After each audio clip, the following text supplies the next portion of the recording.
salam kasih sayang untuk ayah bunda semuanya. Assalamualaikum warahmatullahi wabarakatuh.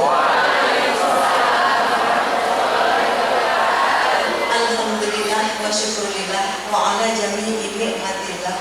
Asyhadu an la ilaha illallah wahdahu la syarika lah wa asyhadu anna Muhammadan abduhu wa rasuluh la nabiyya ba'dahu. Allahumma sholli ala Muhammad wa ala alihi wa ashabihi wa man walah.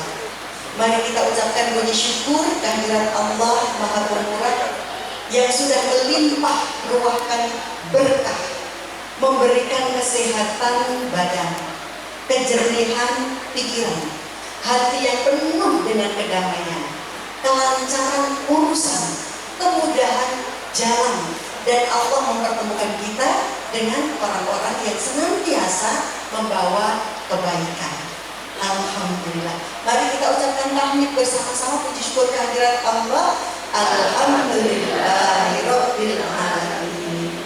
Salawat dan salam senantiasa teruntuk Nabi Agung, Rasul mulia junjungan kita, Nabi Muhammad sallallahu alaihi wasallam.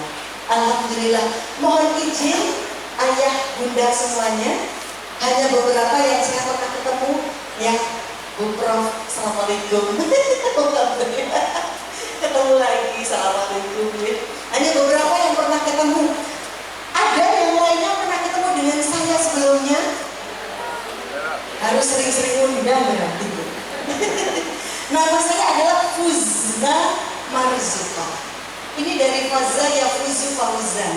Ada yang namanya Fauzan di sini? Gak ada. Faza ada. Putra-putri namanya Faza. Nah itu akarnya sama. Tapi Fuz ini insya Allah dimaksudkan dengan continuous. Jadi terus menerus. Keberuntungannya terus menerus menaiki makhluk, jadi jumlahnya banyak. Keberuntungan terus menerus jumlahnya banyak. Marzuqah itu adalah perempuan yang mendapatkan rezeki. Kalau laki-laki biasanya namanya marzuki. Nah, saya marzuki perempuan itu Marzuqah. Jadi Fuzna Marzuqah insya Allah namanya berarti adalah orang yang mendapatkan keuntungan terus menerus, jumlahnya banyak bagi orang yang mendapatkan rezeki.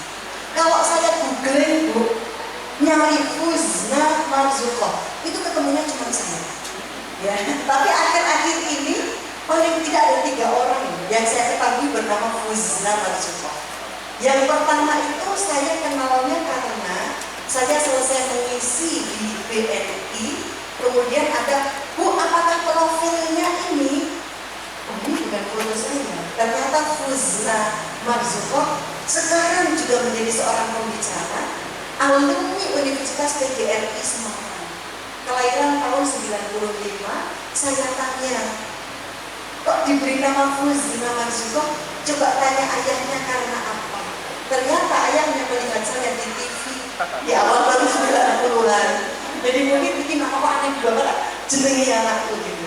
Yang kedua adalah mahasiswa saya ngajar di FIKES Juniman, Universitas Muhammadiyah Magelang. Nah ada namanya Siti Marzuqah, Siti Fuzna Marzuqah. Saya tanya, yang ngasih nama siapa? Pamannya. Coba tanya paman kok dikasih nama Siti Fuzna Marzuqah, pamannya udah meninggal. Saya khawatir karena terlalu belum bisa move on. Sayangnya saya nggak tahu pamannya itu siapa gitu ya. Jangan-jangan. Nah, kemudian yang ketiga adalah seorang anak yang sekarang mungkin masih SD. Saya ngisi parenting di sebuah sekolahan. Terus ibunya lagi hamil, bilang, mohon izin nanti anak saya diberi nama Fuzna Marzuqah. Saya bilang boleh. Saya mengisi parenting berikutnya sudah lahir. Bu, ini loh Fuzna Marzuqah. Saya pasang di FB fotonya waktu itu. Nah, insya Allah nama adalah doa yang membawakan keberkahan bagi yang memanggil maupun yang dipanggil. Jadi setiap disebut nama Fuzna, keberuntungan terus-menerus jumlahnya banyak, yang memanggil dapat berkah, yang dipanggil mendapatkan berkah, yang dan yang di sama-sama mendapatkan berkah. Nah, saya cek di sini, apakah di sini semuanya sudah bahagia? Coba cek apakah sudah bahagia?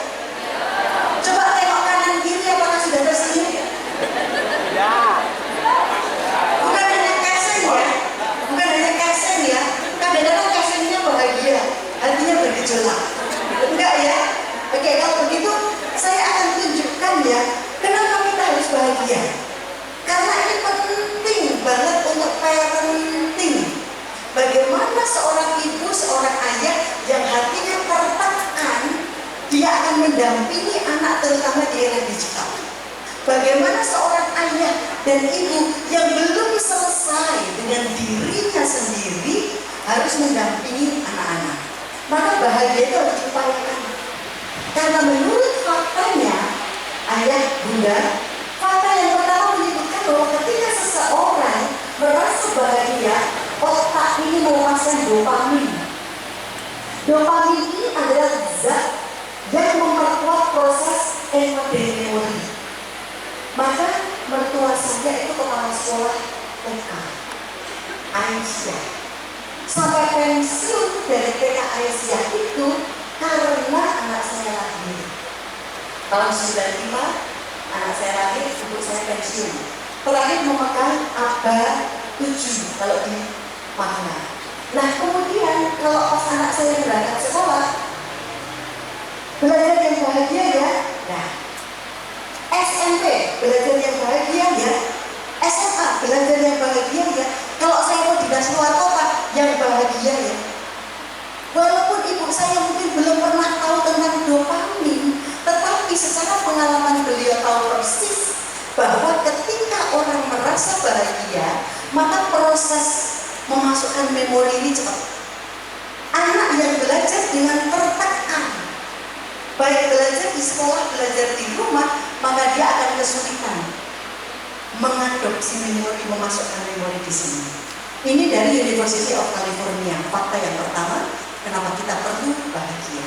Fakta yang kedua adalah suasana hati yang positif itu menurunkan hormon kortisol atau hormon penyebab stres, sehingga kemampuan konsentrasi, perhatian, dan pemrosesan informasi menjadi berkurang kalau ada kortisol.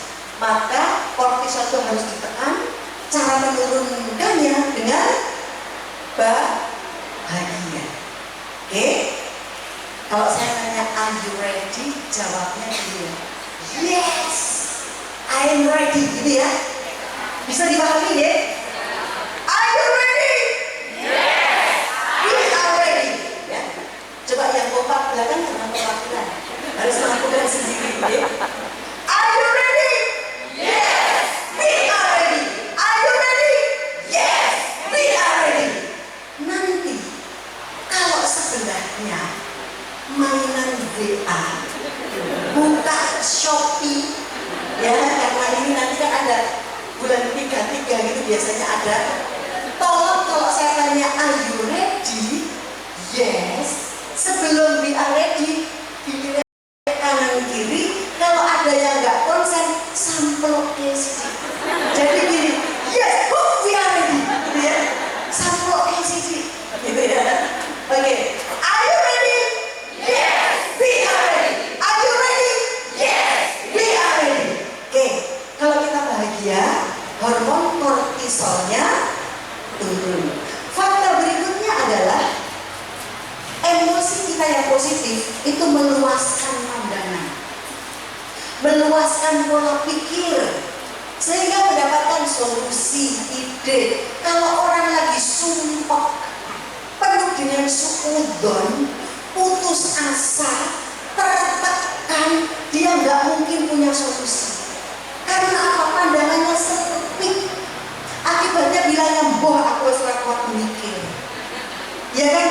Boh aku serakot mikir, aku mikir. Tinggal kita positif, maka cara pandang kita jadi luas. Ide, solusi akan ketemu.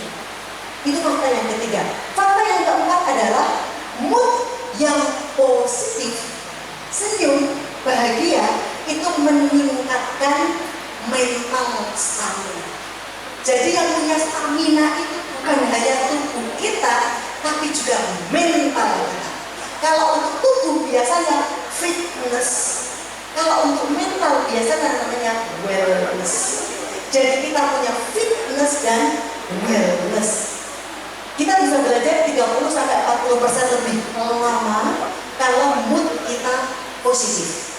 Anak kalau cepat bosan, baru seperempat jam udah usil pengen selesai, berarti mood dia sedang tidak positif.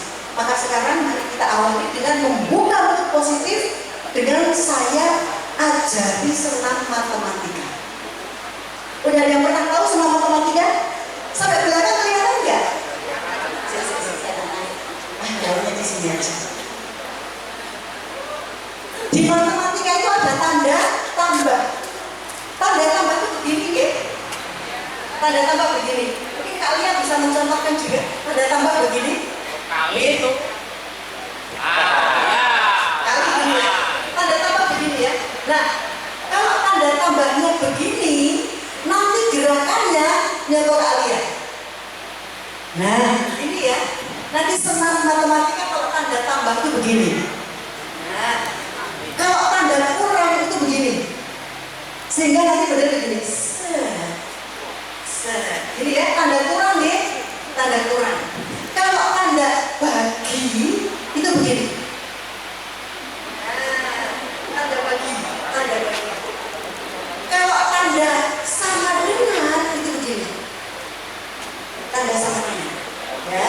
Kalau tanda kali kan begini. Begini. Ini nih, tanda kali ya. Masih ada tanda integral. Nah, kalau tanda integral itu nanti kan diberikan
mental, stamina. Sekarang kesepakatan bersama. Yang pertama adalah pikiran dibuka, hati dibuka. Hati dibuka. Siap ya, hatinya dibuka ya. Insya Allah, bismillah, kita luruskan ini, belajar bersama-sama di sini. Saya belajar dengan ayah bunda, kita semuanya. Kemudian siapkan pikiran.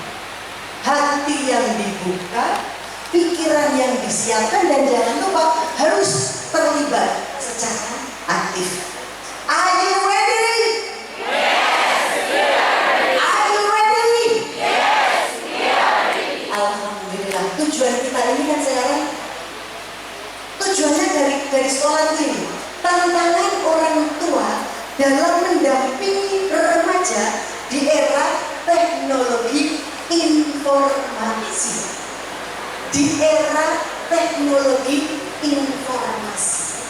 Insya Allah kalau keluarga Muhammadiyah paham banget masalah ini. Insya Allah sangat memahami. Yang dipentingkan sekarang bagaimana orang tua menjadi mindful parent, yaitu orang tua yang hadir utuh, sadar penuh dalam mendampingi anak untuk bertumbuh. Itu materi kita untuk hari ini, ya. Jadi kita siapkan diri kita. Saya katakan, are you ready? Yes, we are ready. Are you ready? Yes, we are ready. Jadi kita harus selalu penuh dengan semangat. Nah, saya punya yang namanya tepuk semangat. Coba ya. Tepuk semangat.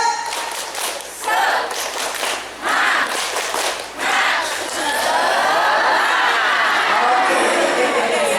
Alhamdulillah, sudah kompak ya. Tapi tepuk semangatnya ini lebih simpel. Jadi modelnya seperti gini. Indonesia. Nah, jadi kita tepuk semangat. Ada tepuk semangat satu, ada tepuk semangat dua. Kalau tepuk semangat satu itu gini. Tepuk semangat satu. Pokoknya itu anak ini ya. Coba. Tepuk semangat satu. Kompak ya semangat. Tepuk semangat satu. Kalau tepuk semangat dua itu gini. Tepuk semangat dua. Wah. Coba. Tepuk semangat dua. Tepuk semangat satu. Tepuk semangat dua, satu, dua.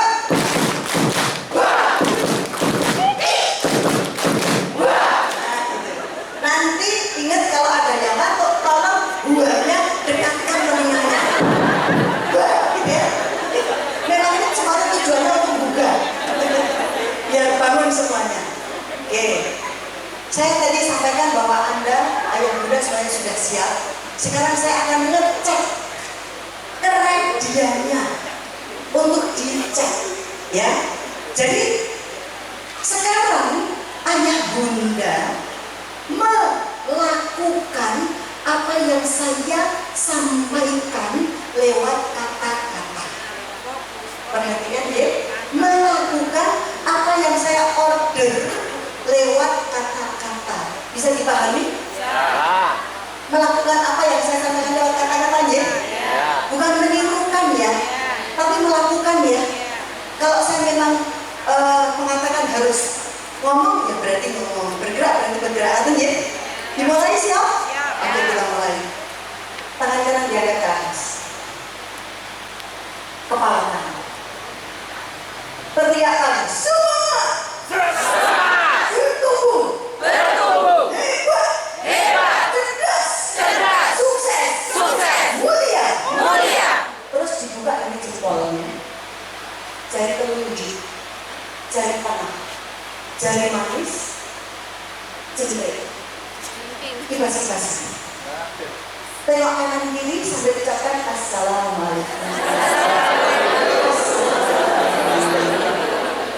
Sekarang untuk lingkaran seperti ini, cepat tanggalnya ke dagu.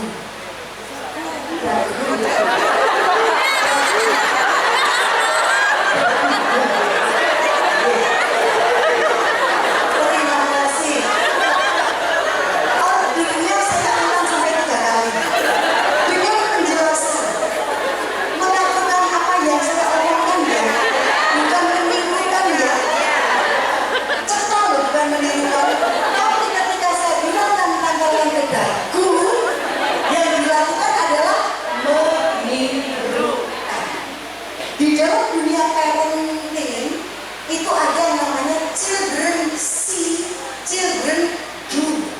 Anak-anak melihat, anak-anak melakukan.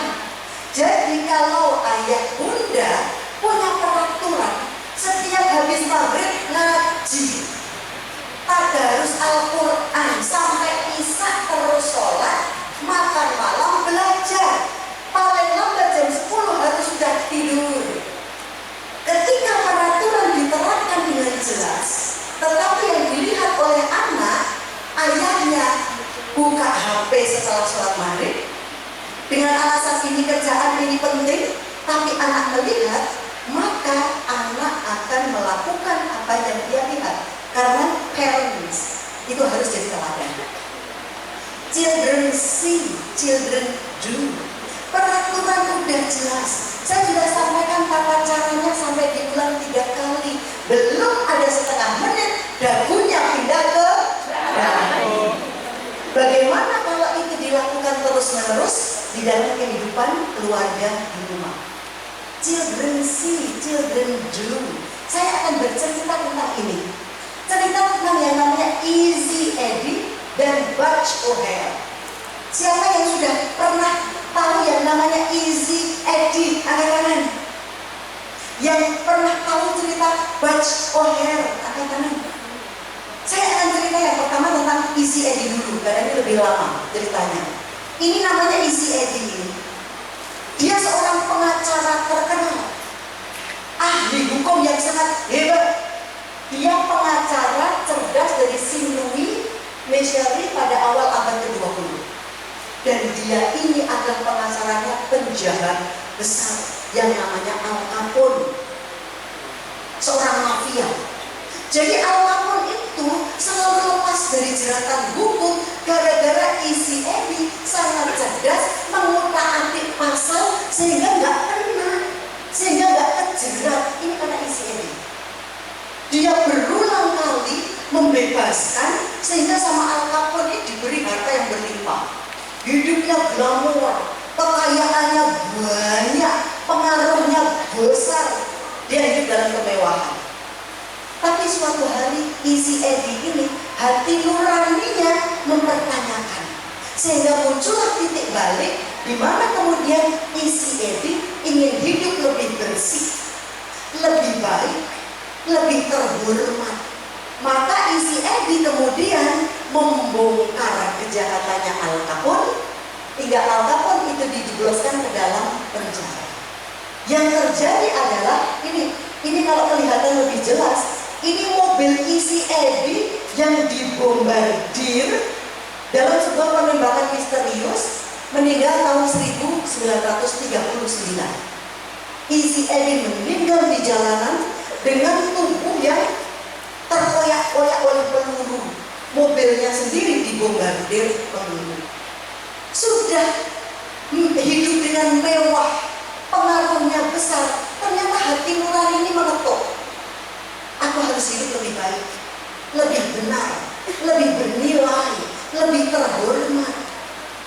Walaupun resikonya meninggal dalam kondisi yang mengenaskan. Nah sekarang ketika ada panggilan di dalam hati kita, walaupun kecil aja panggilan itu, aku harus lebih baik lagi mendampingi anak-anak. Aku harus lebih serius dan sungguh-sungguh mendampingi anak-anak. Itu harus dilakukan. Kisah pertama. Kisah kedua adalah Butch O'Hare. Butch O'Hare ini tentara. Kalau tadi kan pengacara, dia adalah tentara di kapal induk USS Lexington yang berlayar di Samudra Pasifik. Nama lengkapnya Edward Butch O'Hare. Edward O'Hare panggilannya Butch. Tadi meninggal tahun 39. Dia jadi tentara yang bertugas pada 20 Februari tahun 42. Ini saat Amerika berperang melawan Jepang. Suatu hari Butch O'Hare ini melakukan pengawalan. Jadi dia tuh ada di kapal induk yang di situ ada ratusan tentara hebat. Dia kemudian terbang melakukan ronda, kalau di Indonesia ronda.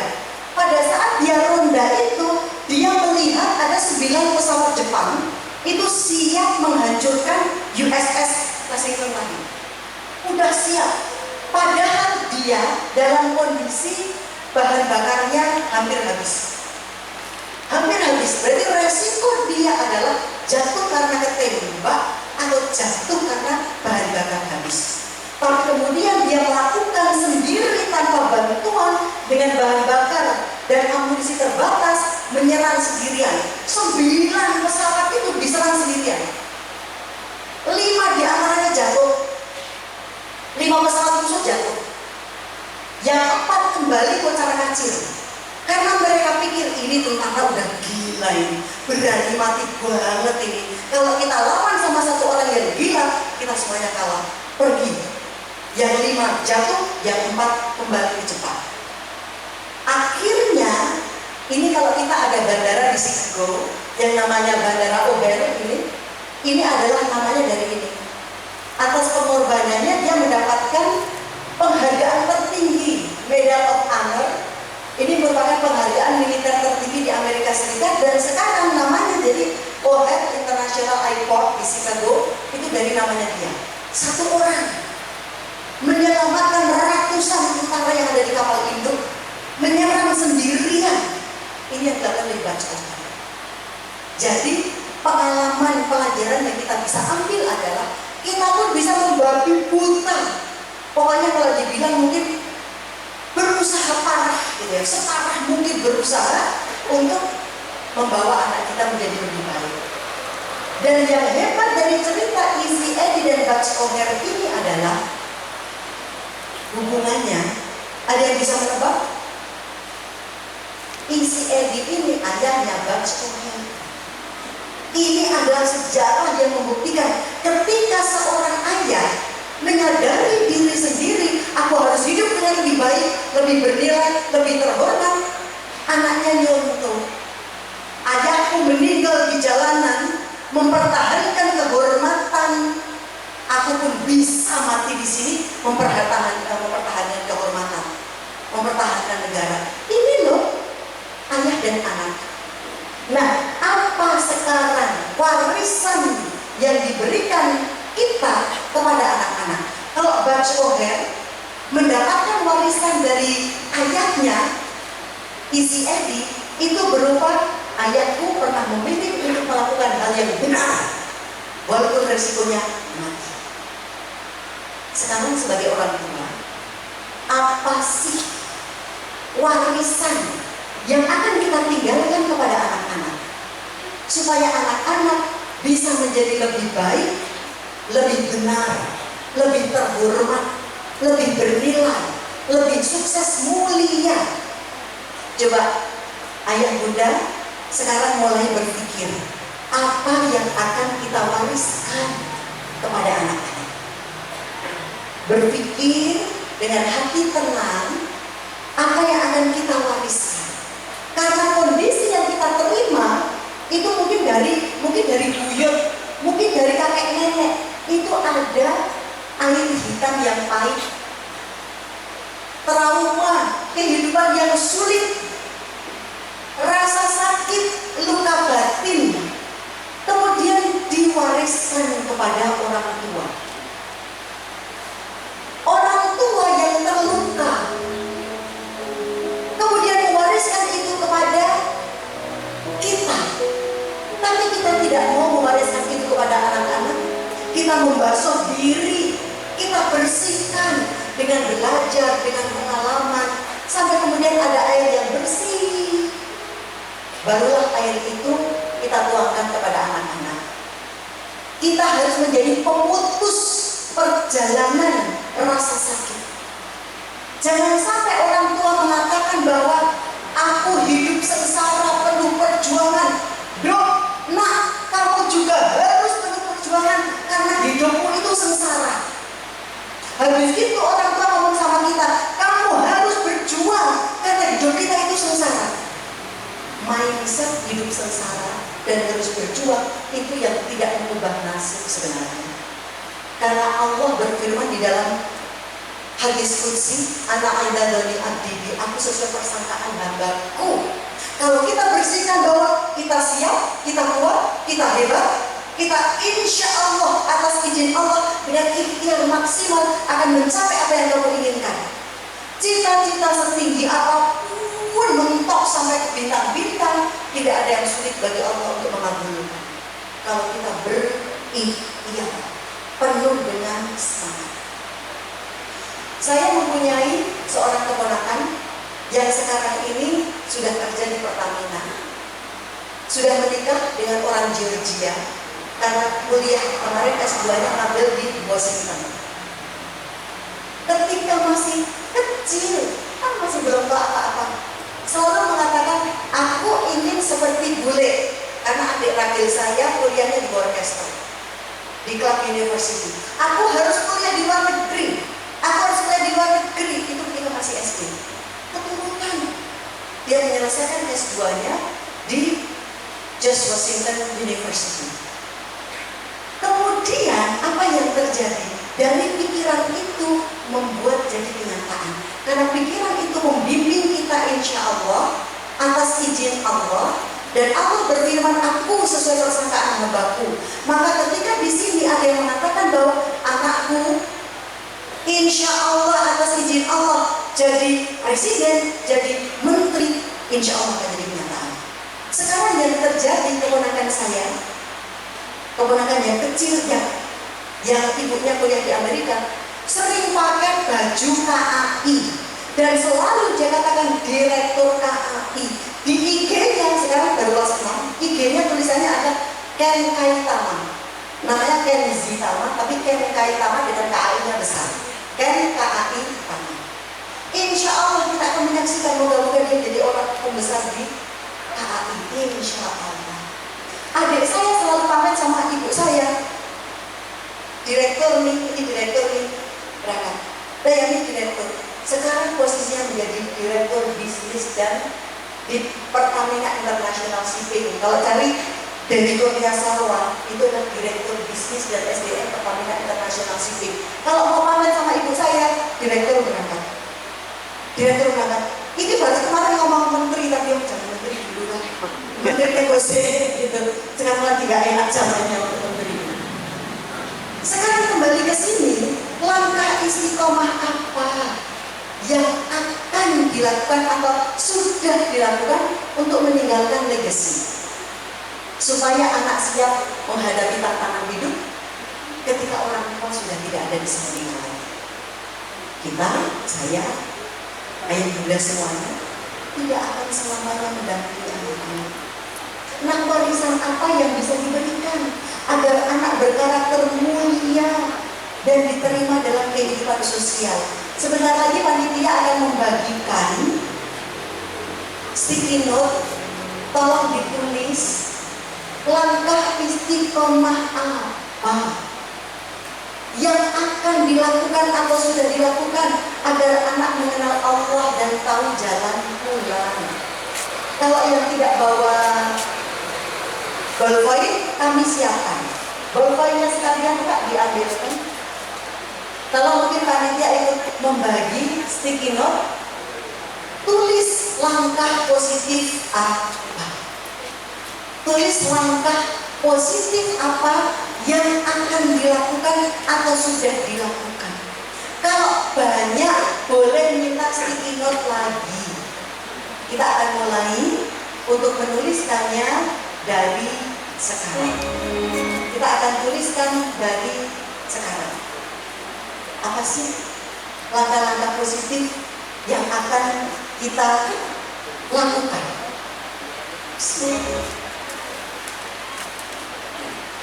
Coba silakan ditulis. Monggo yang sudah dapat sticky note, ada ballpoint. Kalau tidak ada, kami bawa.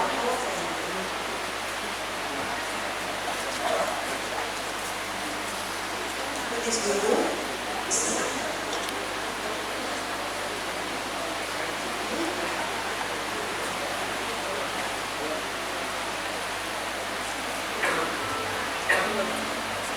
Dituliskan di sticky note ya.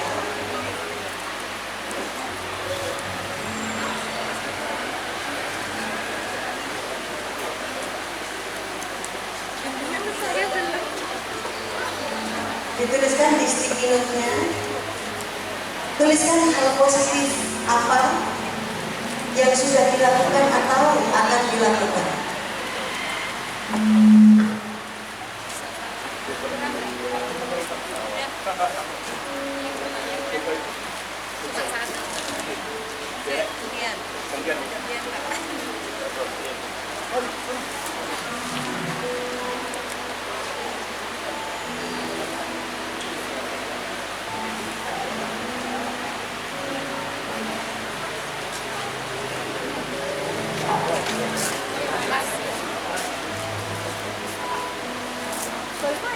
Silahkan tulis ayah bunda langkah positif apa yang sudah dilakukan atau akan dilakukan untuk memberikan warisan kepada anak-anak, sehingga ketika kita sudah tidak berada di sampingnya lagi, anak-anak menjadi anak-anak yang baik.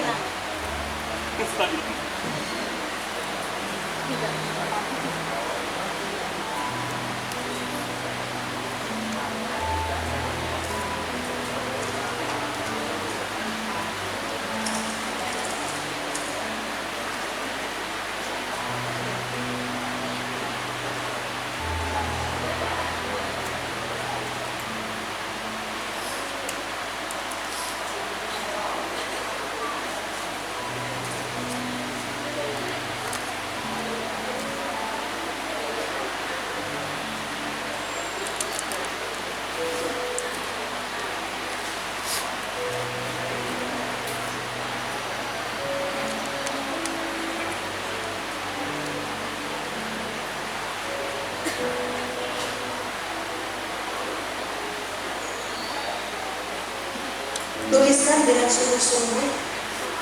Jadikan tulisan itu adalah curahan hati.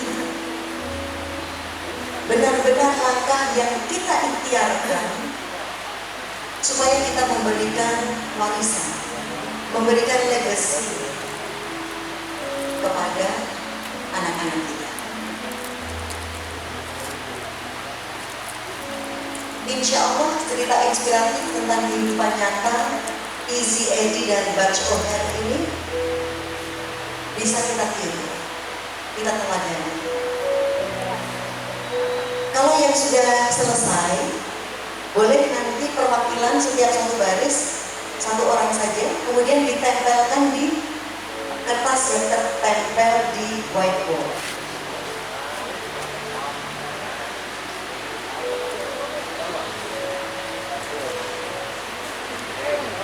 Kalau yang sudah selesai boleh ditempelkan di whiteboard.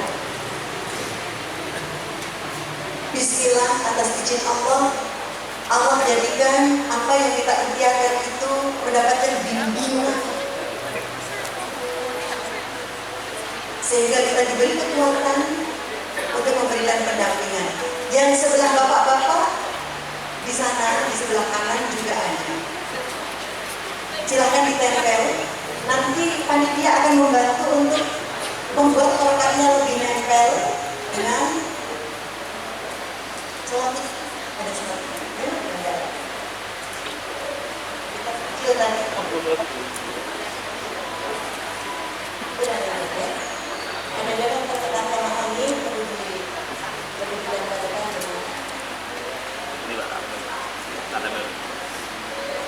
Mari ditempelkan.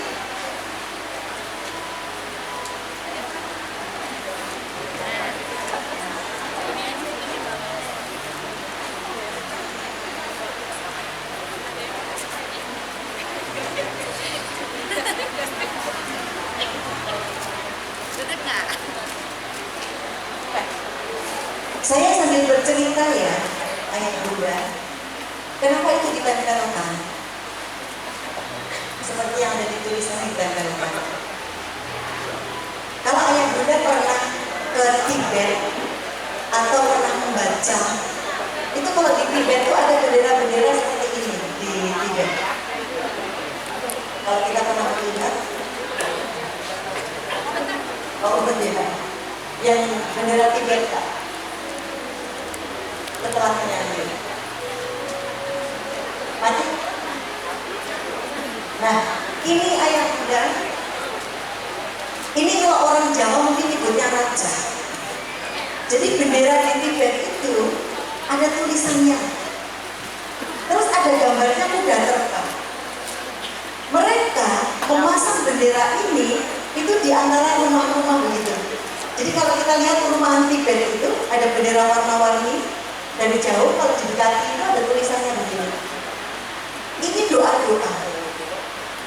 Mereka percaya bahwa doa ini ketika ditiup angin itu akan dibawa ke langit. Kalau kita kan punya cara sendiri berdoa ya. Kita punya cara sendiri berdoa. Tapi insya Allah tulisan itu, baik yang ditulis maupun diucapkan, itu mempunyai energi, mempunyai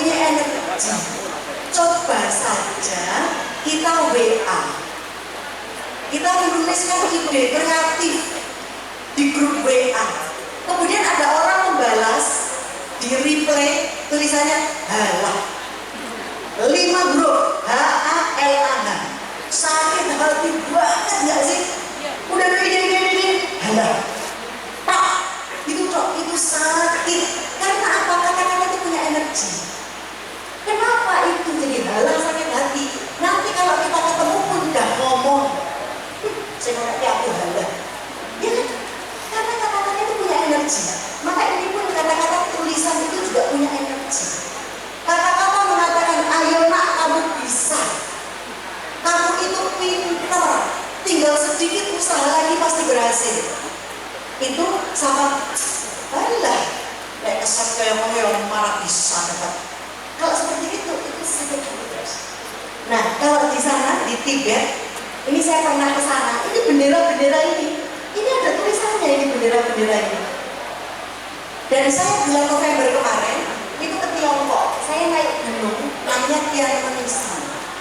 Tianmensan itu ada seperti goa namanya pintu gerbang surga. Di situ di gunung yang tinggi ini banyak tulisan-tulisan. Ini tulisan-tulisan ini doa-doa ini. Doa-doanya dicantelkan di gunung-gunung yang tinggi. Ini doa-doa itu. Isinya ada yang kemakmuran, kesehatan, kekayaan. Itu dipasang di sini. Tuh dipasang di pohon-pohon di gunung ini. Dipasang-pasang. Nah, ini adalah doa-doa. Insya Allah semua yang sudah kita pasangkan ini moga-moga dengan izin Allah menjadi doa yang dikabulkan oleh Allah. Maka dari apa yang kita tulis tadi, ayah bunda mohon izin untuk duduk dengan rileks, damai dan tenang. Bayangkan tadi apa yang sudah kita tulis itu, yang kita rencanakan untuk mendidik anak lebih baik itu akan menjadi jalan Allah memberikan bimbingannya kepada kita. Maka posisinya kalau duduk yang tenang, kemudian tangan sebelah kanan ditempelkan ke jantung, pejamkan mata, rasakan apa yang tadi ditulis itu, dan kita sama-sama seperti seakan-akan memberikan pesan kepada anak kita. Tarik nafas, lepaskan, tarik nafas, lepaskan dengan rileks. Kemudian tolong bayangkan kita sudah memberikan pesan kepada anak-anak kita. Nikmati, pahami syair yang ada di dalam lagu ini. Bayangkan nanti badai akan datang, angin akan buat kau goyang. Maafkan, hidup memang ingin kau lebih kuat. Andaikan saat itu datang, kami tak ada menemani. Aku ingin engkau mendengar nyanyianku di sini. Sedikit demi sedikit engkau akan berteman lebih tua. Karena saja bila harus menangis, anakku, ingatlah semua lelah tak akan tersia. Usah kau takut pada keras dunia. Bayangkan kita sedang berbicara dengan anak, menyampaikan bahwa kita ingin memberikan warisan sebagaimana yang kita tulis tadi dengan penuh cinta kasih. Rasakan anak benar-benar di hadapan kita. Bagaikan datang angin akan buat kau goyah. Maafkan, hidup memang ingin kau lebih kuat. Andaikan saat itu datang kami tak ada menemani. Aku ingin engkau mendengar nyanyianku di sini. Sedikit demi sedikit engkau akan berteman bagi Tuhan. Karena saja bila harus menangis,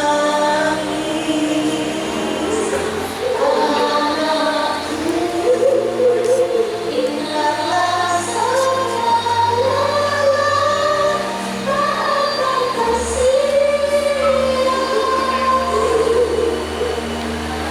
usah kau takut pada deras dunia.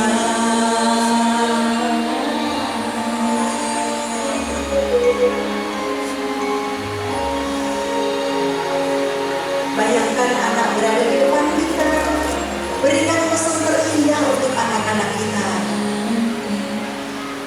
Bagaikan datang angin akan buat kau goyah. Maafkan, hidup memang ingin kau lebih kuat. Andaikan saat itu datang kami tak akan menemani. Aku ingin engkau mendengar nyanyianku di sini. Sedikit demi sedikit engkau akan berteman bagi Tuhan. Karena saja bila harus menangis, anakku, ingatlah semua lelah tak akan tersia. Usah kau takut pada keras dunia. Baik, ayah bunda buka mata pelan-pelan ya. Insya Allah apa yang sudah kita ikhtiarkan dengan sungguh-sungguh sepenuh hati akan dikabulkan Allah.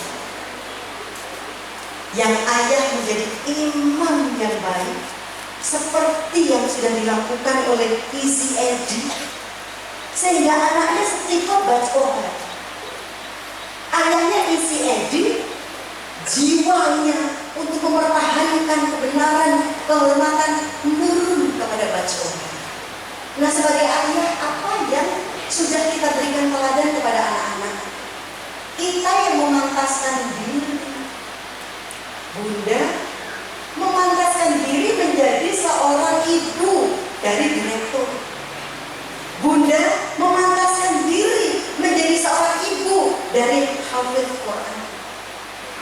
Bunda memantaskan diri menjadi ibu dari anak-anak yang sukses mulia. Jadi sebenarnya kita yang memantaskan diri. Nah, kembali kepada judul Mindful Parent. Mindful itu hadir utuh, sadar penuh sebagai orang tua mendampingi bertumbuh. Karena kita berada pada era teknologi informasi. Tapi lebih pastinya sekarang ini era apa? Orang Indonesia kemarin banyak yang gak peduli ayah bunda bahwa sebelum COVID itu ada yang namanya era VUCA. VUCA itu financial volatility. Volatility itu serba nggak tentu, perubahan begitu cepat. orang Jawa bilang esok dele, sore tempe. Sekarang ini teknologi terbaru, boleh di googling, itu ada esok dele jam 7, jam 9 sudah bisa jadi tempe. Fermentasinya dipercepat, itu ada teknologinya. Jadi volatility, perubahan yang sangat cepat di dunia kita ini itu sudah bergejolak sejak sebelum COVID. Cuma di Indonesia orang nggak nganggap masih biasa aja, sehingga kita tertinggal. U-nya itu uncertainty, nggak tentu, serba nggak tentu. Maka kalau kita terapkan sekarang ini, Repolitan rencana pembangunan 5 tahun kesuwen. Perubahan itu sudah tidak 5 tahunan lagi. Perubahan berjalan begitu cepat. Kemudian C-nya itu complexity. Perubahannya udah sangat dinamis, enggak tentu, dan kompleks. Dan kemudian ambiguity, serba mengambang. Kita itu dikatakan mana musuh, mana sahabat, itu enggak tahu. Bahkan mana sahabat yang kemudian menjadi musuh, kita juga enggak tahu. Kalau di lagu itu milik Gigi itu kan siang beriman, malamnya apa itu? Itu kan ada lagunya. Jadi bukan hanya lewat setahun 2 tahun, lewat jam itu udah berubah. Itu era VUCA. Tapi kemudian ada COVID, era VUCA kemudian berubah menjadi BANI. Di sini para ustadz-ustadzah membedakan enggak? Kalau sudah ngajar lebih dari 10 tahun. Anak-anak era sebelum COVID dengan era-era selepas COVID, perbedaannya kerosok. Apalagi untuk yang pernah ngajar di negeri, ada zonasi, kerosok. Saya yang hanya mengisi motivasi, tidak setiap hari hadir saja, kerosok. Ketika saya memberikan motivasi di tahun 2018, 2015, sama kemarin itu anak-anak tahun 2024, udah jauh sekali. Karena sekarang ini sudah bukan era VUCA, tapi udah ke BANI. Kita pun ngalami. BANI itu B-nya Brito. Brito itu rapuh. Maka belum lama ini saya memberikan pelatihan pada para leader Yamaha di Jogja, Jawa Tengah, DIY dan Jawa Tengah. Bukan lagi exponential leader, tapi mindful leader. Leader yang hadir utuh sadar penuh, bukan hanya bisa menjual. Karena orang yang bisa menjual kendaraan pendapatannya tinggi, banyak yang hatinya kosong, rapuh. Dan itu dialami bukan oleh anak-anak yang baru lahir saja. Orang tua pun juga merasa rapuh. Beritahu. Kemudian ada tuh kekhawatiran, cemas, anxious. Ini era BANI ini bukan hanya di Indonesia loh. Di seluruh dunia Bapak Ibu. Di seluruh dunia itu mengalami kerapuhan, mengalami kecemasan. Karena semuanya ini serba gak linear. Kalau zaman dulu kan lurus, X sama dengan Y. X yang 1, Y-nya 1, X yang 4, Y-nya 4, X sama dengan Y. Kalau sekarang itu berubah, gak linear. Kemudian incomprehensible, gak bisa dibandingkan.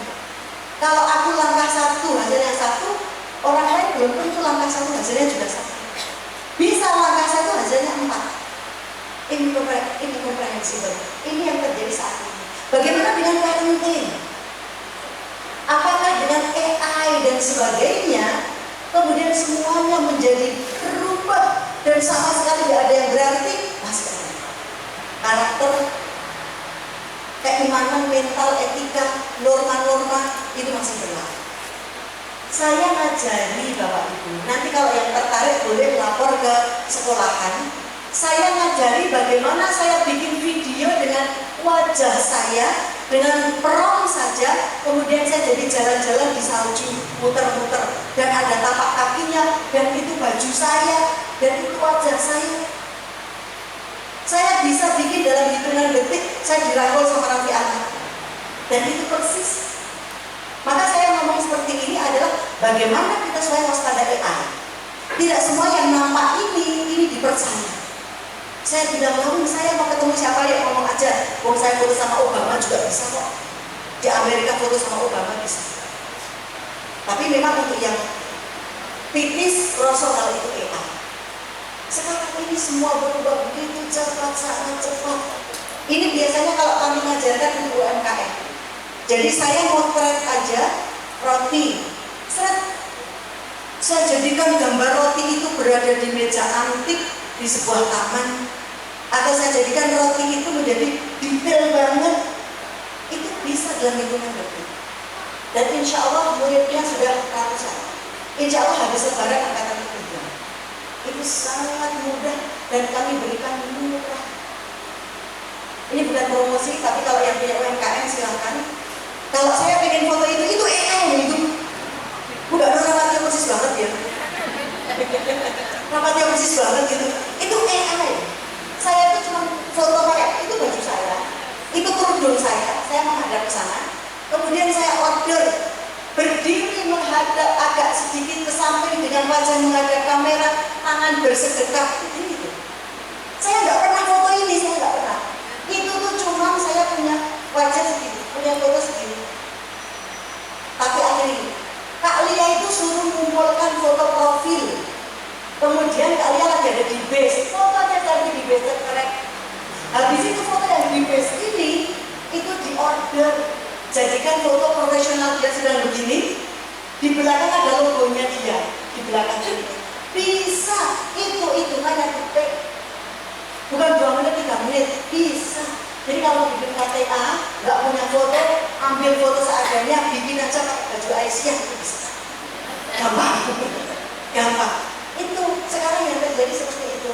Nah, harganya itu 600.000, 8 kali pertemuan, tapi lagi ada diskon 149.000, 8 kali pertemuan. Dan kalau pakai link dari saya dengan kode jago 99.000, 8 kali pertemuan. Satu pertemuan tidak ada 15.000 dan kita akan dibimbing banyak hal terkait dengan AI. Dan itu sangat ibu-ibu banget, mudah, sangat mudah. Ini yang terjadi, kondisi begitu cepatnya. Era Bani, ada orang bingung, anxious, non-linear, incomprehensible, apalagi era teknologi informasi. Itu membuat pikiran kita itu macam-macam. Sekarang saya akan bertanya, Nun Sewu, Bu, boleh saya bertanya? Sebutkan 5 macam perasaan saja. Senang, bahagia, sedih, takut, kecewa. 5. Senang, bahagia, sedih, takut, kecewa. Oke. Boleh saya minta tolong 5 macam perasaan? Suka, gembira, bahagia, semangat, hebat. Keren sekali. Oke, sebutkan 5 macam perasaan. Senang, sedih, cemas, takut, marah. Senang, sedih, cemas, takut, marah. Senang, sedih, cemas, takut, marah. Tadi di depan juga saya hitung yang positif hanya 2, yang 3 negatif. Ini juga yang positif hanya 1, yang 4 negatif. Hebat, tadi semuanya positif karena banyak sekali perasaan negatif yang disebutkan. Kalau kita diminta menyebutkan, biasanya senang, sedih, marah, kecewa, takut, lebih banyak hal-hal yang negatif. Padahal you are what you think. Perasaan itu ada levelnya.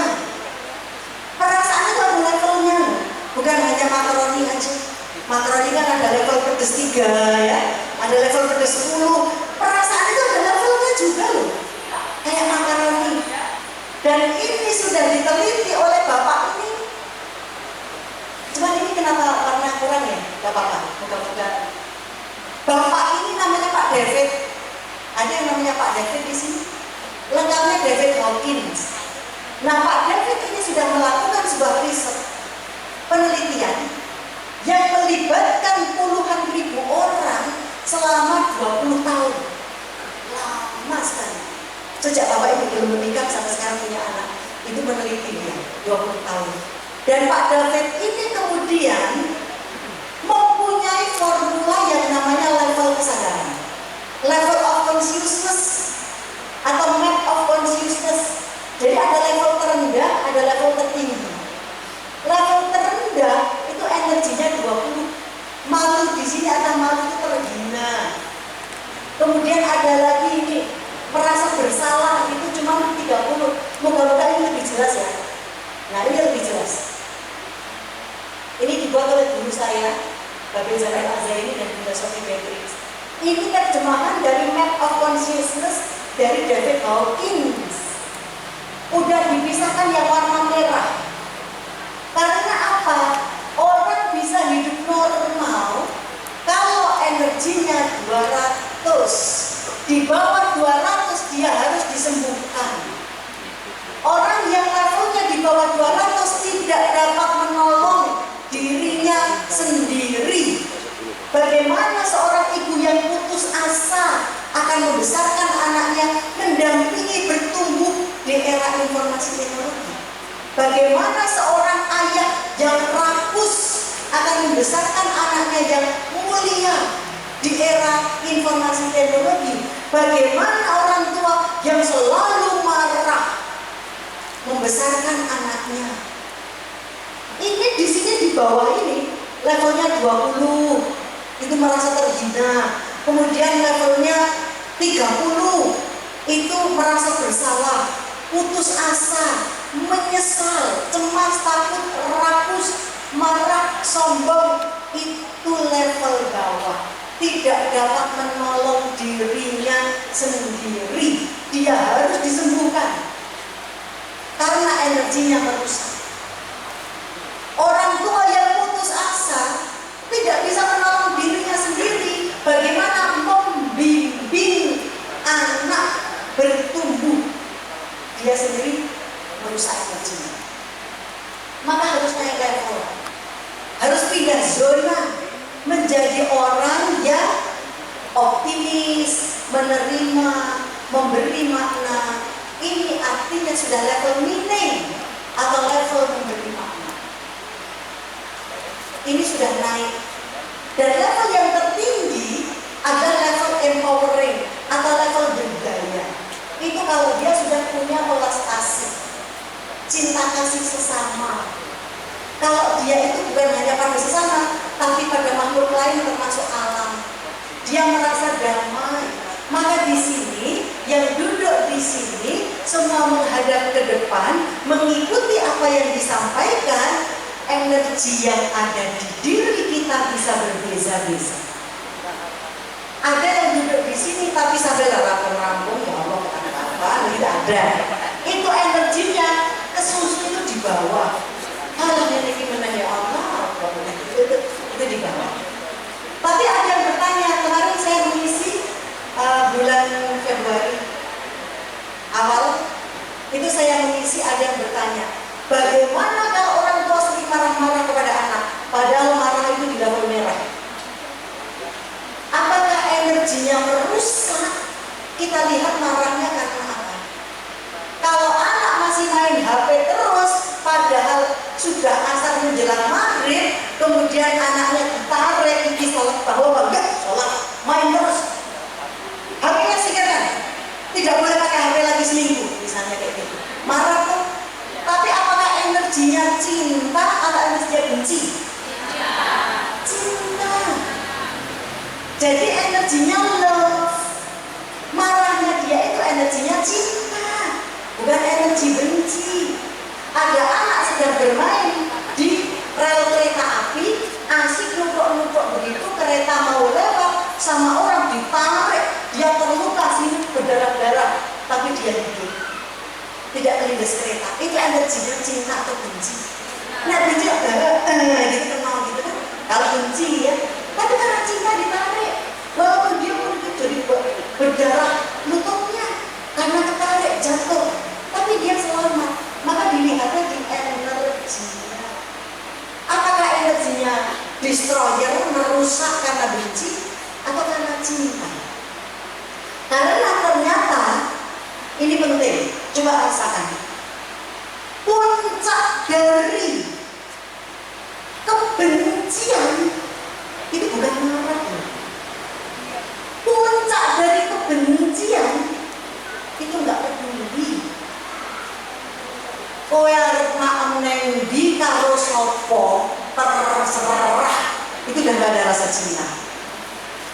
Kalau pulang ke rumah lesu, itu masih ada cinta, belum puncak. Kalau masih marah, itu belum puncak. Tapi kalau sudah marah, puncak dari kebencian, ketidakpedulian. Puncak dari kebencian itu kalau nggak peduli. Jadi kalau orang sudah nggak peduli lagi, aku mau menang, aku dibelok menang, aku udah nggak mengalir lagi buatnya, ya nggak peduli, nggak ada rasa cinta. Tapi puncak dari kemarahan itu bukan onek-onek, bukan masih ditarik, masih dijiret berarti dari 9 tahun, bukan kemudian dipaksa sholat, dituhan, putusnya benar, itu bukan kemarahan. Karena puncak dari kemarahan adalah diam, sekarang, nah itu puncak kemarahan. Yuk nanti nyoba, aku tak bobok di luar, nanti aku deleke, luwah, karepmu menang nih, aku tak mau maaf, di meja makan tidak tersentuh, luwah.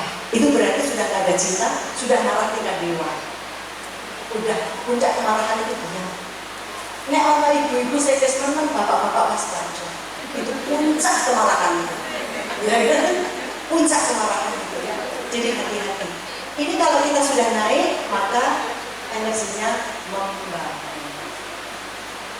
Ya, ini sudah diterjemahkan oleh guru saya menjadi lebih mudah dipelajari. Diterjemahkan dari David Hawkins.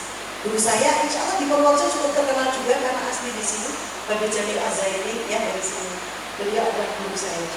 Dan kami dari Prima Kurnia Mandiri, insya Allah sudah bekerja sama dengan Akademi Trainer, maka namanya Prima Kurnia Mandiri Management by ATA. Jadi kita juga punya Akademi Trainer.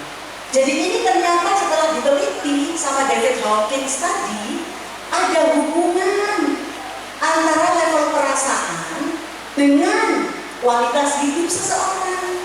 Orang yang di bawah 50 itu rata-rata menjadi pengangguran, terjebak kemiskinan, gak ada bahagianya, dan berbuat kriminalnya tinggi.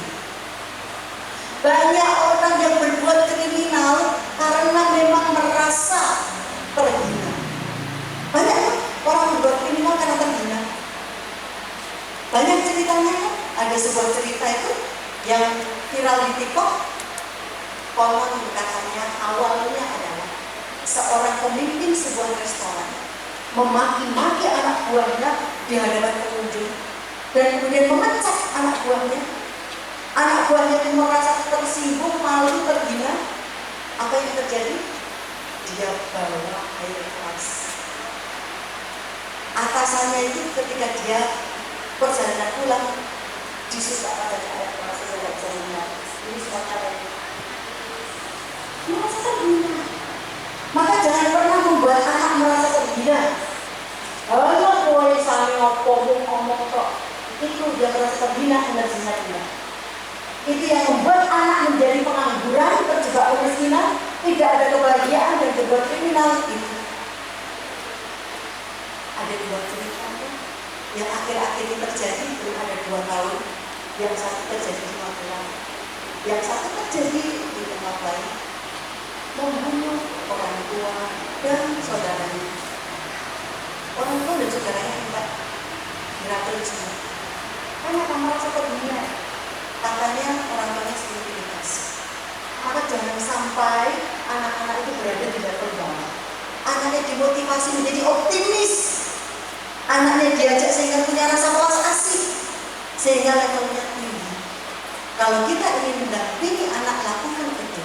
Tapi yang pertama dilakukan adalah bereskan diri sendiri dulu. Nah kita aja belum beres. Suatu hari saya pernah di sebuah tempat wisata. Ada seorang anak, anaknya itu masih kecil, perempuan, mungkin usianya masih 4 tahun, sama seorang laki-laki, nggak tahu pamannya atau nggak tahu ayahnya, tahu nggak? Ini non sewu ya, di pangkatnya itu disebut, misalnya namanya Nina elek, anaknya begini, Nina elek, anaknya begini pun gitu, dan anaknya di macam. Coba lihat ke elek-elek kan ditendangin begini. Walaupun dia guyon, anak kan nggak tahu itu guyon kok enggak. Lihat ke elek, lihat ke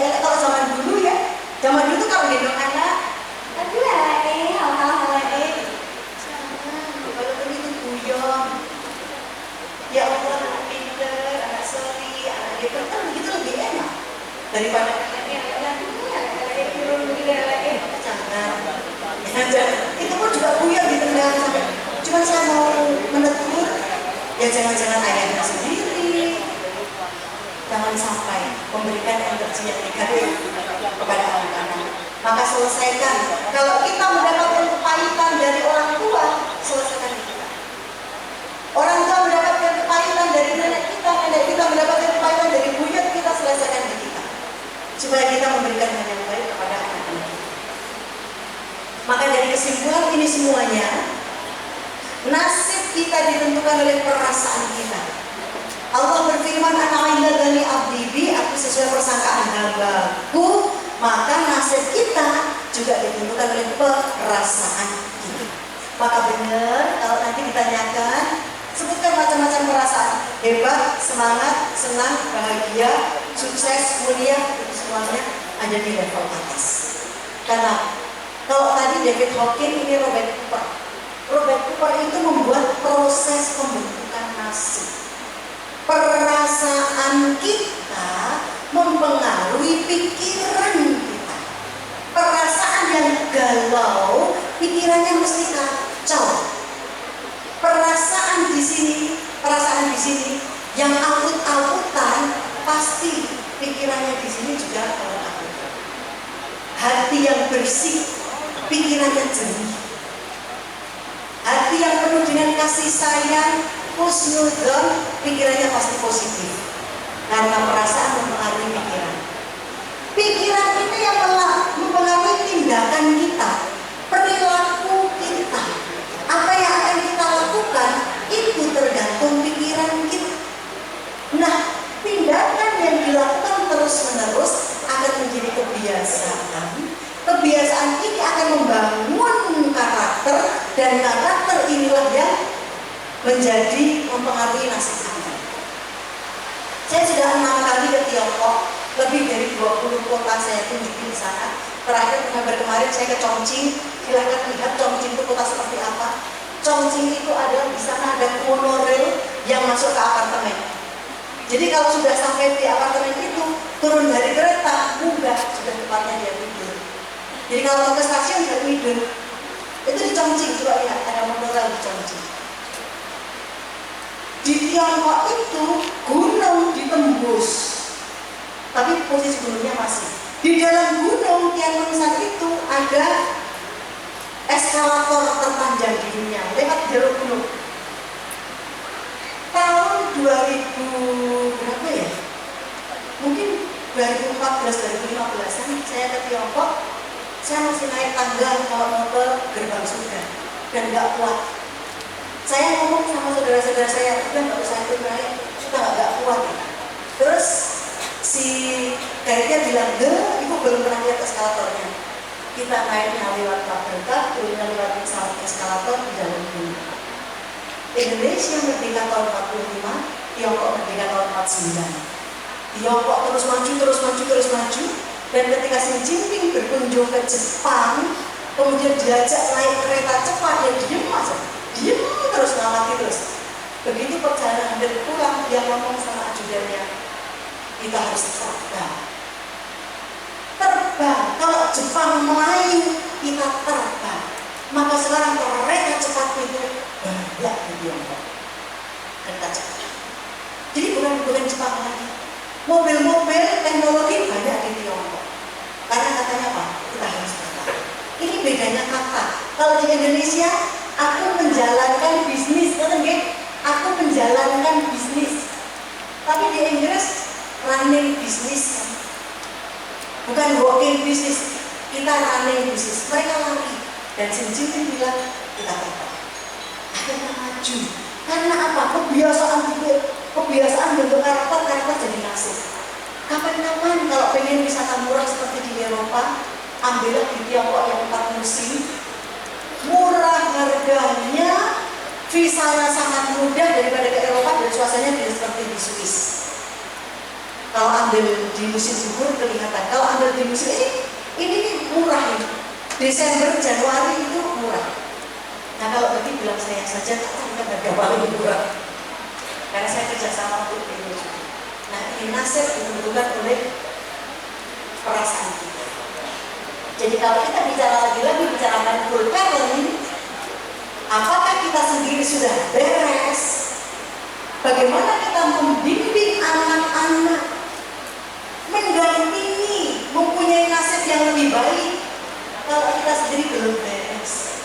Maka mari yuk kita lihat ke dalam diri kita bereskan masalah-masalah yang kita hadapi.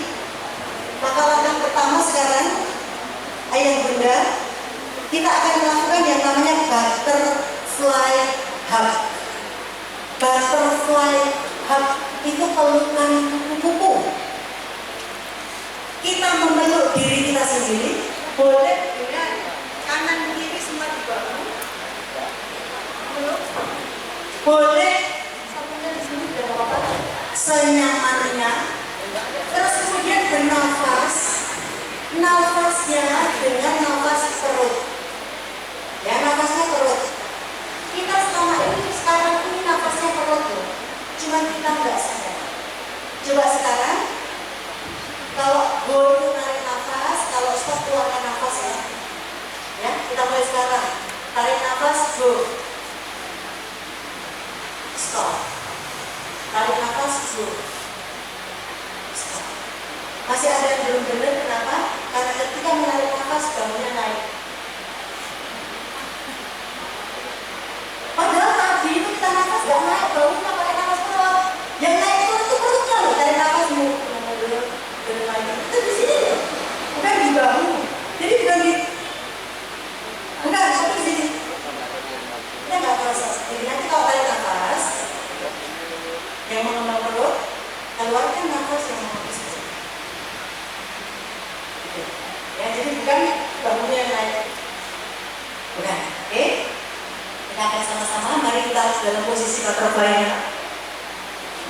Dalam posisi butterfly semuanya, supaya kita tidak terganggu dengan apa yang ada di sekeliling kita. Pejamkan mata. Pejamkan mata supaya kita bisa lebih merasakan bagaimana kita memeluk diri kita sendiri. Tarik nafas, lepaskan, rasakan rileks, damai, dan tenang. Rasakan rileks, damai, dan tenang.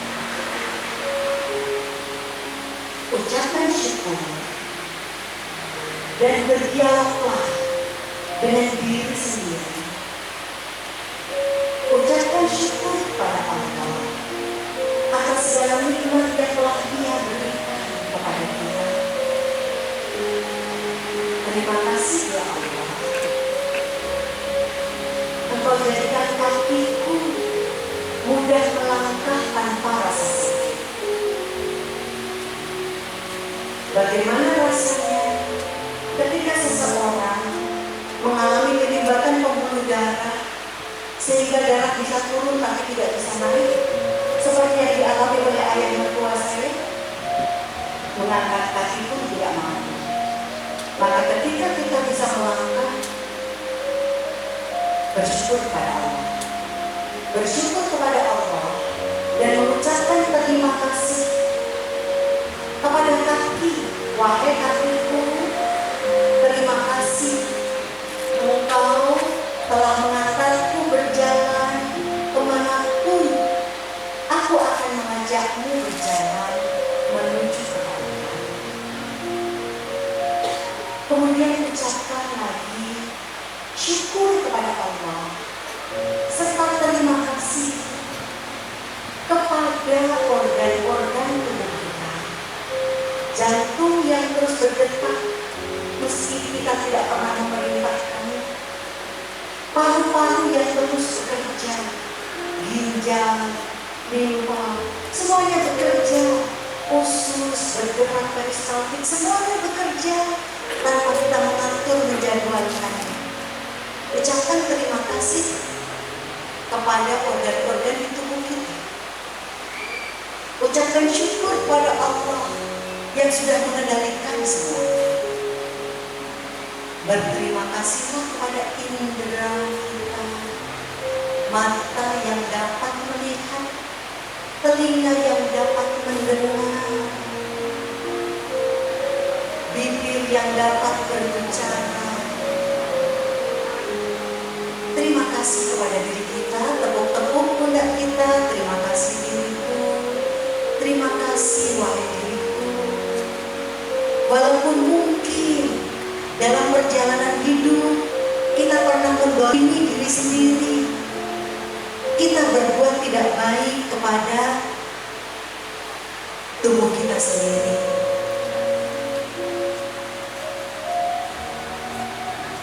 Minta maaflah kepada diri sendiri apabila kita pernah berbuat zalim.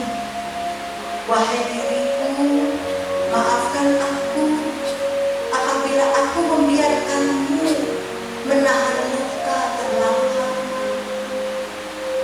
Maafkan aku ketika aku menyimpan sampah emosi terlalu banyak. Kesedihan, rasa bersalah, tepuk-tepuk diri, dan langsung kita sadari pada diri kita, walaupun kita sering merasa jatuh dan merasa doa kita tidak dikabulkan oleh Allah. Jatuh bangun dan berdarah-darah, terbawa arus tak tentu arah. Tuhan, benarkah kau mendengarku? Kemana pergi doa-doaku? Ingin menyerah, namun hati kecil terus berbisik. Bertahanlah, ingat kau sudah sama sejauh ini.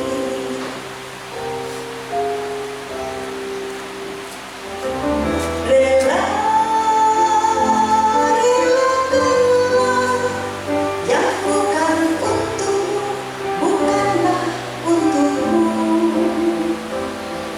Tenangkanlah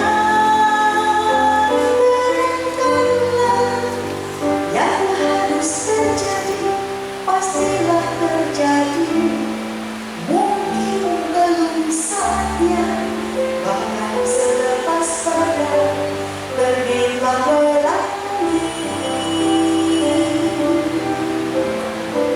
Akan tiba masanya, segala yang kau ingini akan teralami. Mungkin kita pernah dengan kecewa, merasa sakit, menyangka Allah tidak adil. Tapi ingatlah bahwa apabila itu menjadi hak kita, bagaimanapun caranya akan menjadi milik kita. Dan relakan yang bukan untuk kita. Relakanlah yang bukan untukmu, bukanlah untukmu. Tenangkanlah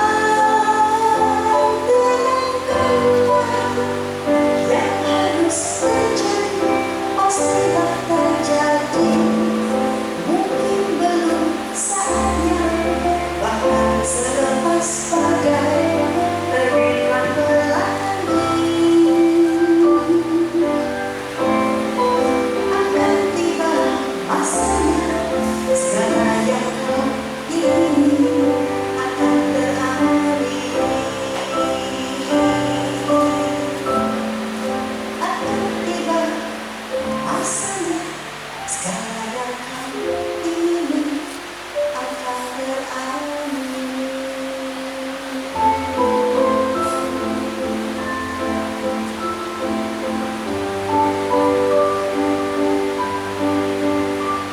Akan tiba masanya,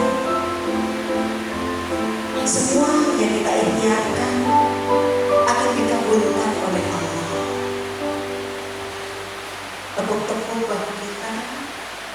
sadari ketika diri kita tidak pernah mendapatkan pelukan dari orang lain, maka kitalah yang memeluk diri kita sendiri.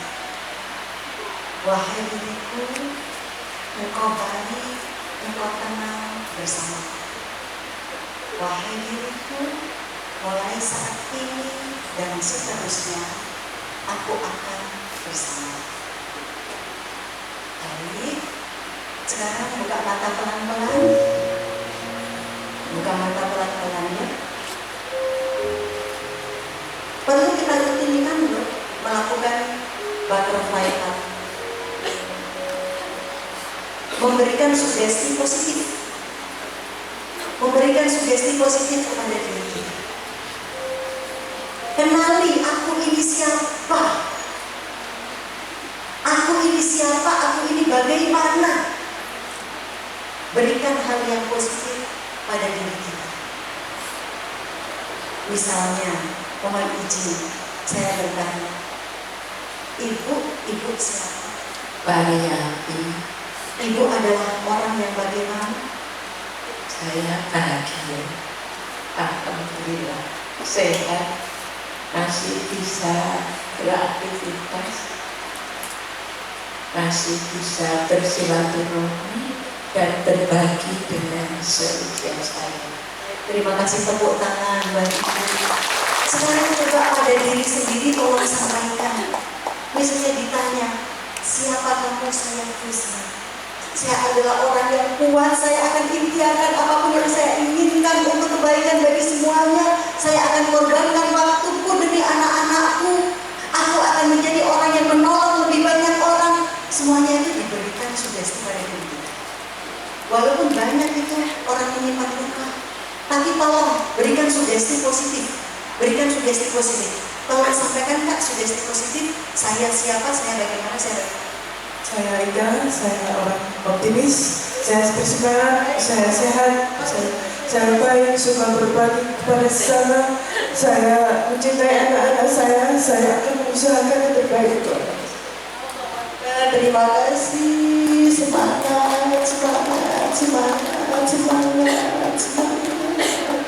Kita harus bisa mengucapkan seperti itu. Tolong sampaikan saya apa, saya akan bagaimana. Saya Irma. Saya kuat, saya harus kuat untuk anak saya. Saya harus bisa, saya harus berjuang semampu saya, sekuat saya untuk mendidik anak saya. Kita harus seperti itu, kita punya janji seperti itu. Oke, tolong sampaikan. Saya kuat, saya sabar, saya harus semangat untuk anak saya.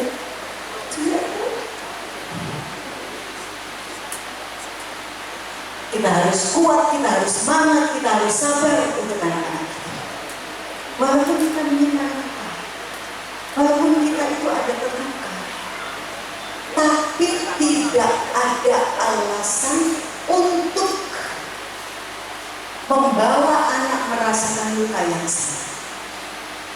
Suatu hari di sosial media, saya melihat ada seorang ibu bawa bawaan banyak banget. Kelihatannya dia sangat letih dan nggak tahu anaknya ini minta apa.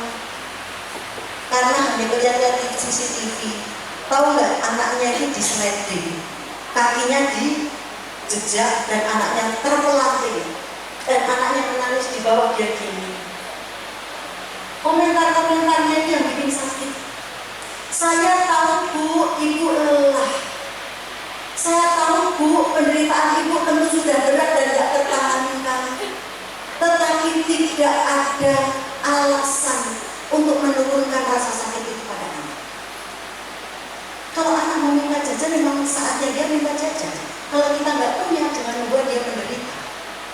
Keinginannya tidak terpenuhi, masih ditambah rasa sakit. Semua orang menyimpan luka, maka mari kita sembuhkan luka itu.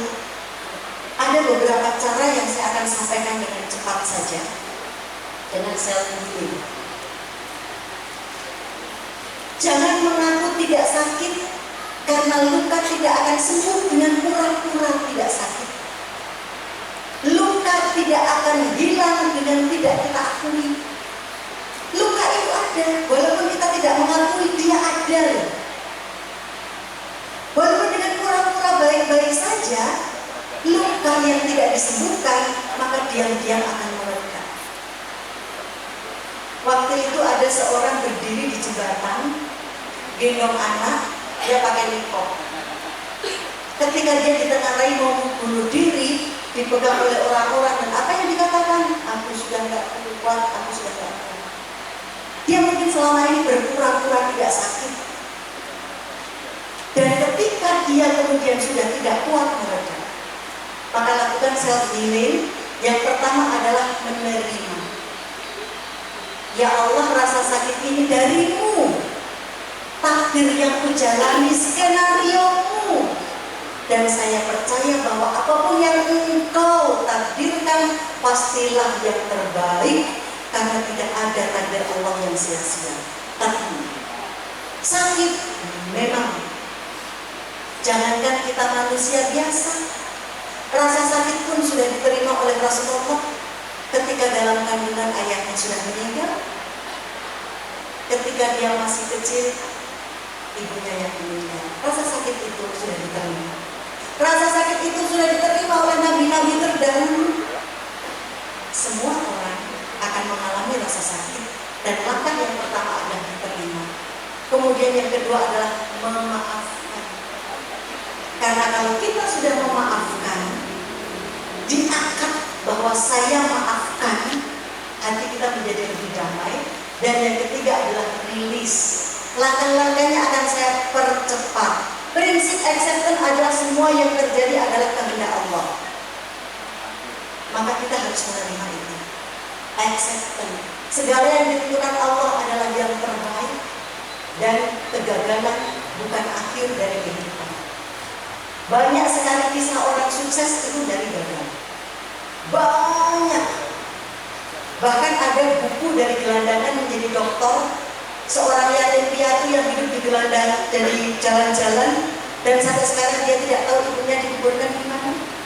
Karena waktu masih kecil, ayah ibunya bercerai, dia ikut ibunya di Jakarta, terjadilah kerusuhan tahun 98, kemudian ibunya mungkin meninggal, mungkin kemana nggak tahu. Dia hidup di jalan-jalan, dia makan dari bekas-bekas orang, kemudian diambil oleh dinas sosial, dimasukkan ke panti asuhan. Di panti asuhan dia dibully, bahkan diinjak-injak. Kemudian diambil oleh keluarganya, setelah ketahuan keluarganya dan ibunya, tapi dia tidak tahu sampai sekarang ibunya dimakamkan di mana. Tapi cita-citanya adalah saya ingin sekolah setinggi-tingginya. Namanya Pak Asep, punya buku dari gelandangan menjadi dokter. Dia sudah dokter. Kalau ada S4, S5, dia akan sekolah lagi. Sekarang dia menjadi salah seorang trainer. Namanya Asep, hidupnya di jalanan dan gelandangan menjadi dokter. Karena apa? Kegagalan bukan akhir dari kehidupan. Silakan cari bukunya, boleh dibeli. Itu mengisahkan dia. Kemudian prinsip memaafkan adalah memaafkan itu mulia. Memaafkan itu untuk kebaikan, kesehatan, dan kebahagiaan kita. Memaafkan bukan karena dia pantas dimaafkan, tapi karena hatiku berhak merasa damai. Kita memaafkan untuk kedamaian hati kita, bukan karena dia pantas dimaafkan saja. Karena membawa sampah emosi, dendam, marah, sakit, luka itu berat. Maka lepaskan, rilis dengan cara dimaafkan, kemudian dibuang, dirilis, berdamai dengan ego, kemudian sayangi diri kita sendiri. Wahai diriku, kenapa aku membiarkan engkau menyimpan sampah emosi terlalu lama, dan ini berat sekali, dan aku biarkan engkau menanggungnya terus-menerus tanpa ada keinginan untuk membuangnya. Sayangi diri sendiri, lepaskan beban emosi. Nah, kita sekarang akan melepaskan beban emosi. Tolong ayah bunda, tangan dalam posisi terbuka ke atas, diletakkan di atas paha. Pahanya sendiri-sendiri ya, jangan pahanya orang lain, nunuk gitu, jangan. Di atas paha sendiri. Kaki menapak flat di tanah, kaki menapak flat di tanah, dalam kondisi terbuka di atas paha. Kemudian supaya kita bisa menikmati sesi rilis ini dengan baik, pejamkan mata, nikmati prosesnya. Serahkan urusan kepada Allah, Kita awali dengan kita istighfar ya. Astagfirullahaladzim. Tangan dibuka ke atas, letakkan di atas paha. Pejamkan mata. Kita mulai dengan istighfar. Astagfirullahaladzim. Astagfirullahaladzim. Astagfirullahaladzim. Kita niatkan berdoa kepada Allah. Tenang, relax, damai. Bernafas dengan ritmis. Tarik nafas, keluarkan. Tarik nafas, keluarkan. Relax, damai, tenang. Sekarang bayangkan setiap menarik nafas, kita menarik energi positif dari alam semesta. Itu adalah energinya Allah. Setiap kita menarik nafas, rasakan kita menarik keberkatan, kebaikan, keberuntungan. Bayangkan kita menarik cahaya dari Allah yang kemudian masuk bersama dengan aliran darah di tubuh kita. Kebaikan, keberlimpahan, keberkahan, keberuntungan masuk bersama dengan darah mengalir ke seluruh tubuh kita. Rasakan. Kemudian ketika mengeluarkan nafas, tolong cari di sudut mana luka itu ada, di sudut mana rasa sakit itu paling terasa. Kemudian atas izin Allah berdoa, ya Allah, aku rilis rasa ini. Aku keluarkan rasa kecewa. Aku buang rasa dendam. Aku keluarkan rasa iri. Atas izin-Mu ya Allah, aku keluarkan sampah emosi. Prosesnya terus dijalani. Ketika menarik nafas, kita menarik kebaikan, keberkahan, keberuntungan dari alam semesta, dari Allah Subhanahu wa Ta'ala. Biarkan masuk ke dalam tubuh kita, mengalir bersama dengan darah.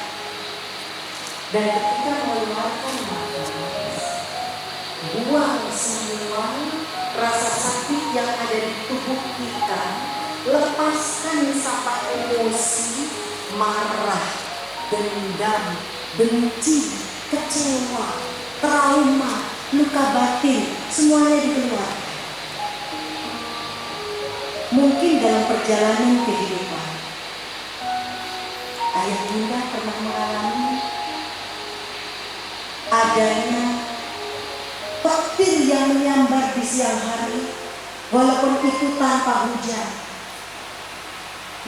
Petir itu membawa luka yang begitu dalam di dalam tubuh kita.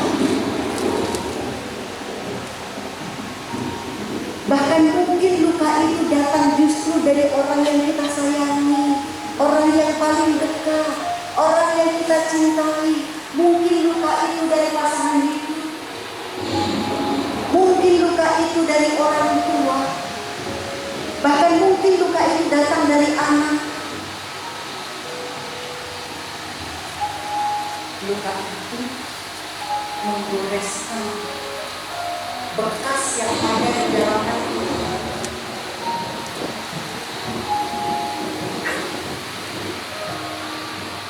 Luka itu muncul lagi. Dan langkah yang harus dilakukan adalah terima luka itu. Itu sudah terjadi. Itu adalah takdir Allah. Terima itu. Dan setelah acceptance, maafkan. Untuk kedamaian hatiku, untuk kebaikan masa depanku,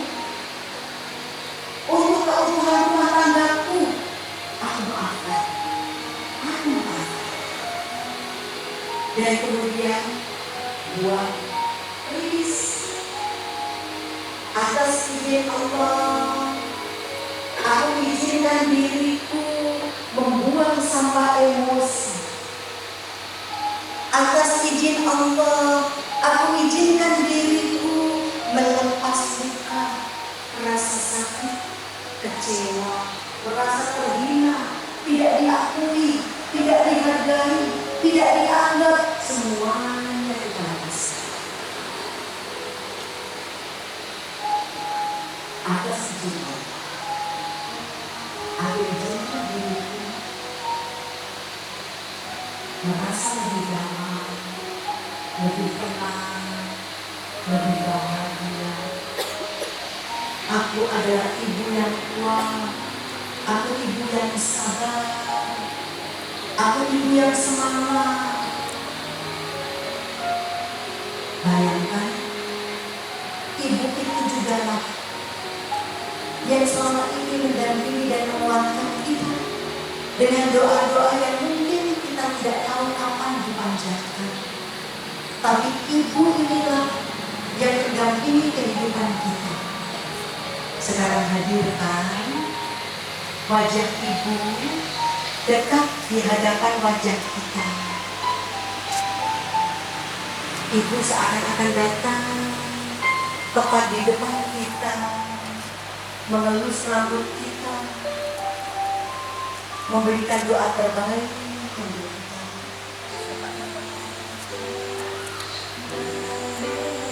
Diriku selalu dimanja, kata mereka diriku selalu ditimbang. Oh bunda adanya tiada dirimu kan selalu ada di dalam hatiku. Ibu, tanpa kita tahu, melahirkan doa-doa terbaik untuk kita, sehingga kita berada di sini saat ini, menjadi diri kita yang sekarang kali ini. Dan sekarang satu sosok lagi, sayang kita yang sebelah, yaitu ayah. Mari kita hadirkan wajah ayah berada di depan kita. Ayah dan ibu sekarang berada di hadapan kita. Ayah yang mungkin tidak pandai mengucapkan kata-kata romantis, tapi selalu berjuang untuk kita.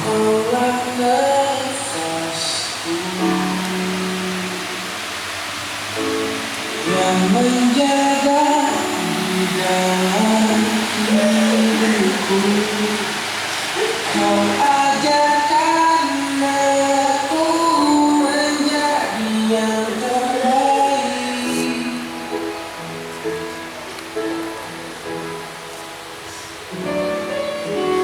Kau tak pernah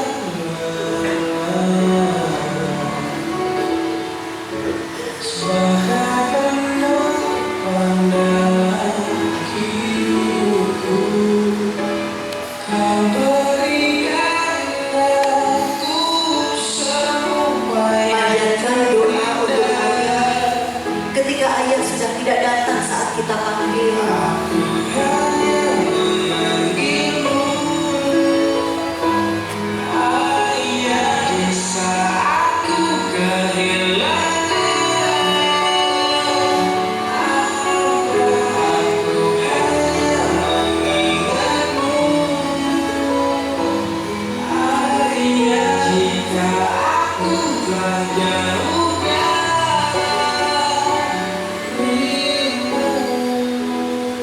Andai ayah masih hidup, jika masih ada di sekitar kita, setelah ini kita hubungi, bahkan kita datangi, kita bawakan makanan kesukaan ayah. Tapi apabila ayah sudah meninggal, kirimkan doa terbaik untuk ayah kita. Mungkin kita mengalami rasa sedih, kegagalan.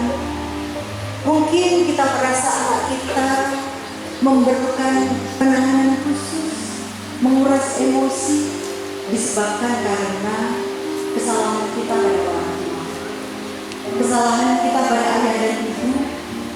Kita menyakiti hatinya, tapi mereka berdua pura-pura untuk tidak apa-apa, padahal luka itu masih bisa.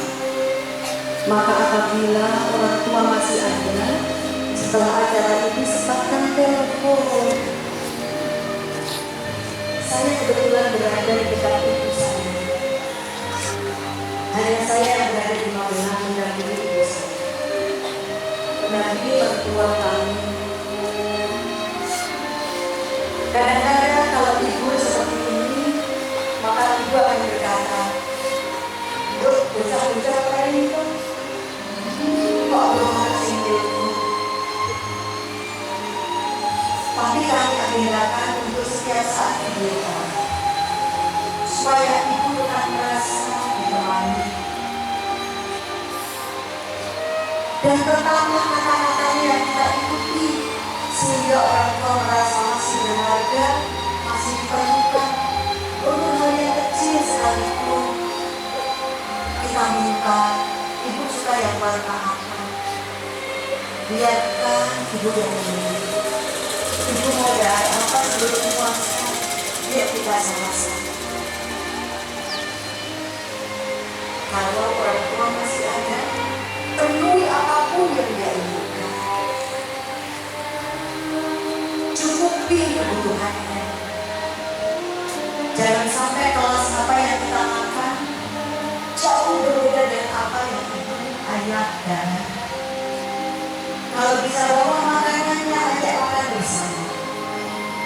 Kalau orang tua sudah meninggal, berikan doa terbaik setiap saat. Jadilah diri anak yang soleh-soleh, karena salah satu amal jariah adalah anak yang soleh dan soleh. Mari kita panjatkan doa kepada orang tua kita yang sudah membawa kebaikan dalam hidup kita. Semua orang pernah menyimpan luka. Semua orang menyimpan rasa sakit. Tapi jadilah rasa sakit itu cukup berhenti di kita. Tidak usah ke anak-anak, tidak usah ke orang lain. Kita semua akan sama-sama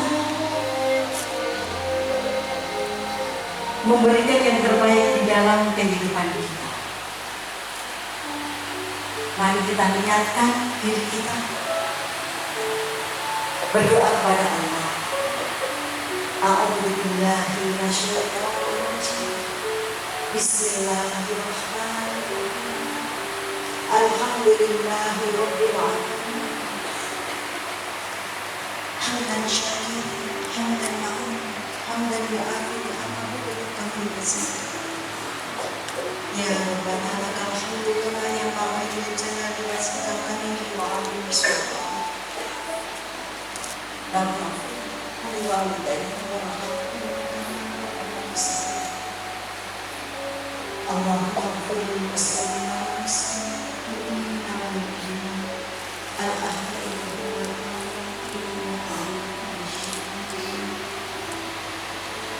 Allahumma inna nas'aluka wa Allahumma inna nas'aluka salamatan wa afiyatan fil jasad wa ziyadatan fil ilmi wa barakatan fil rizqi wa imanan kamilan wa yaqinan shadiqan wa qalban khashi'an wa lisanan dhakiran wa rizqan wasi'an wa halalan thayyiban wa taubatan nasuhan wa barakatan qabla al-maut wa rahmatan 'inda al-maut wa maghfiratan ba'da al-maut wa rahmatan 'inda al-hisab wa fawzan bil jannah wa najatan minal nar wa akhirul jannah ma'al abrar ya aziz ya Allah ya Rabb. Ya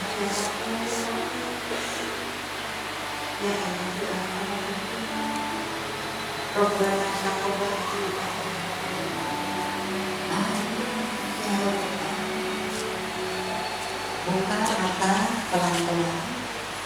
Semua orang pernah mengalami rasa sakit. Semua orang pernah